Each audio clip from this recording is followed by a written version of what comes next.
Friends, मैं हूं विशाल। स्वागत है आपका छोटे से यूट्यूब चैनल पर। तो हमने जो प्रश्न समांतर श्रेणी की प्रश्नावली 5.2 के 7 क्वेश्चन कर लिए थे, उसका 8वां क्वेश्चन देखिए। 8वां क्वेश्चन क्या कहता है कि एक एपी में 50 पद हैं जिनका तीसरा पद 12 है, अंतिम पद 106 हैं। इसका 29वां पद ज्ञात करना। बहुत ही सिंपल है। कल भी हमने इस टाइप का क्वेश्चन किया था। भाई साहब, इतना सिंपल क्वेश्चन, बहुत सिंपल है। क्या है, सबसे पहले हमें क्वेश्चन समझना है। क्या बोल रहा है, एक एपी है, उसमें टोटल पद कितने हैं, 50 हैं। टोटल पद ही 50 है। लिमिट दे रखी है पदों की, कितनी है, 50। मैंने पद लिख दिया, टोटल पद 50 हैं। उसके बाद तीसरा पद 12 है। तीसरे पद का मतलब क्या होता है, जब तीसरा पद है तो उसका मतलब n का मान कम होगा इससे। तो तीसरे पद को हम बोल सकते हैं a प्लस में 2d। ये तो हम पिछले क्वेश्चन करते आ रहे हैं ना पहले से ही। तो तीसरे पद का मतलब होगा a प्लस में 2d। चौथे पद का मतलब होता है a प्लस में 3d। n का मान एक कम होगा d वाले में, ठीक है। तो a प्लस में 2d बराबर में कितना दे रखा है, तीसरा पद दे रखा है सर 12। मैंने लिख दिया, इसको मैंने समीकरण नंबर 1 दे दिया। कोई दिक्कत नहीं आने वाली है। अब उसके बाद देखिए सर क्या बोला है, अंतिम पद 106 है। भाई साहब, ये तो बात मैंने आपको पहले ही बता दी। समांतर श्रेणी में टोटल पद 50 हैं, तो अंतिम पद मतलब 50वां पद। 50वें पद को मैं क्या लिख सकता हूँ, a प्लस में 49d। तो क्या लिख सकता हूँ मैं उसको, a प्लस में 49d बराबर में 106 है। इसको मैं समीकरण नंबर 2 दे दिया। बिल्कुल सिंपल है, कुछ नहीं किया। जो सवाल में दे रखा था उसको थोड़ा सा समझा है हमने, ठीक है। अब हम क्या करेंगे कि बिल्कुल सिंपल है सर, समीकरण 2 है, समीकरण 1 है। मैं इस समीकरण में से इसको घटा दूंगा। अगर मैं समीकरण 2 में से समीकरण 1 को घटा दूं, किसका मान आ जाएगा, d का मान। बिल्कुल सिंपल है ना। कैसे निकालेंगे, समीकरण 2, तो ऐसे मैं लिख दूंगा इसको, समीकरण 2 माइनस में 1। तो क्या करेंगे, समीकरण 2 क्या है, a प्लस में 49d बराबर 106 है।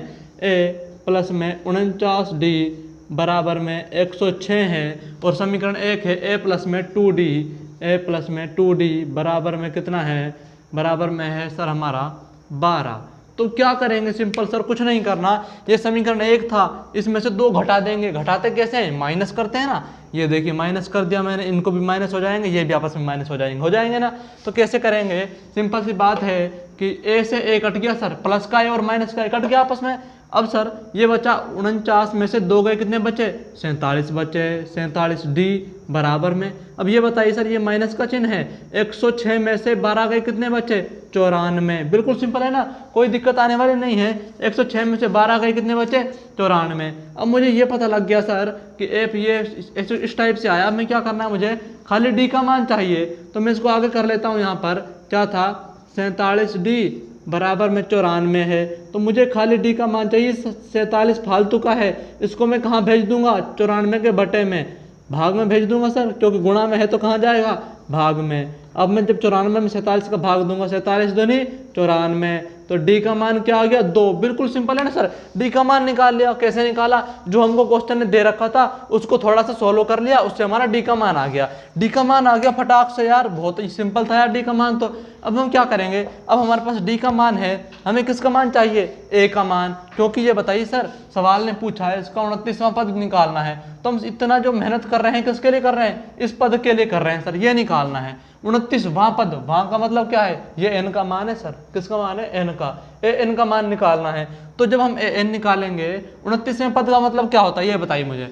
29वां पद का मतलब होता है, 29वें पद को मैं लिख सकता हूँ a प्लस में 28d। भाई साहब, एन का मान एक कम ही तो होगा, 29वां पद है तो डी के साथ में गुणा किसका होगा, 28 का। एक कम मान का गुणा होगा।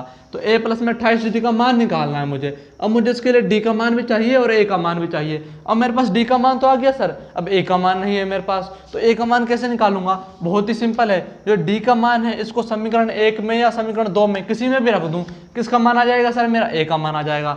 मैं यहीं पर रख देता हूँ, ये समीकरण 1 है, इसमें d का मान रख दूंगा, a की जगह a रख दूंगा, क्योंकि मेरे पास a का तो मान है ही नहीं। प्लस में 2 गुणा में d का मान क्या है, 2 बराबर में 12। अब a प्लस में 2 गुणा 2 करेंगे 4 बराबर में 12। अब मुझे खाली a का मान चाहिए, 12 ऑलरेडी था, 4 इधर भेजूंगा माइनस का हो जाएगा। तो 12 माइनस 4 a बराबर में कितना आ जाएगा, 8। 12 में 4 गए 8। बिल्कुल सिंपल है ना। अब मेरे पास a का मान भी है, d का मान भी है, अब मैं निकाल सकता हूँ बहुत ही आसानी से 29वां पद। अब मुझे क्या करना है, सिंपल सी बात है। अब मुझे इसकी जरूरत नहीं है, इसलिए मैं इसको मिटा रहा हूँ। तो क्या करेंगे, सिंपल सी बात है, मेरे पास a का मान है, d का मान है, मान किसका चाहिए, अब मुझे मान चाहिए a प्लस में 28d, अर्थात 29वां पद चाहिए मुझे। 29वां पद मतलब कि ए 29 का मान ए प्लस में 28d होगा, तो मुझे ए 29 चाहिए बराबर में ए का मान क्या है सर, ए का मान है 8 प्लस में 28 का गुणा करूंगा किससे में, डी के मान से, डी का मान क्या है 2, बिल्कुल सिंपल है। अब ए 29 बराबर में 8 प्लस में 28 गुणा 2 करूँ क्या आएगा, 8 दूनी 16, 2 दूनी 4 और 1 5 56, और ए 29 बराबर में 28 में जब मैं 56 में 8 जोड़ दूँ कितने आ जाएंगे, ये हो जाएंगे 64। ठीक है, तो ए 29 का मान कितना आ जाएगा 64।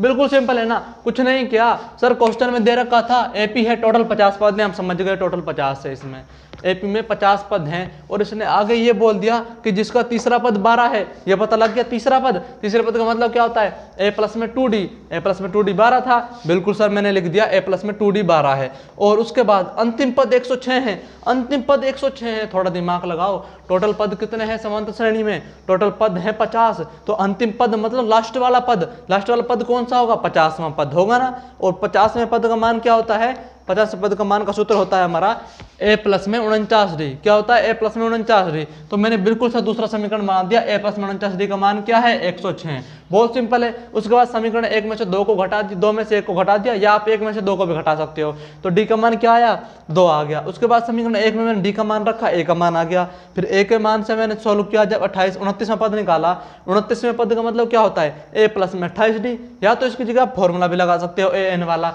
an बराबर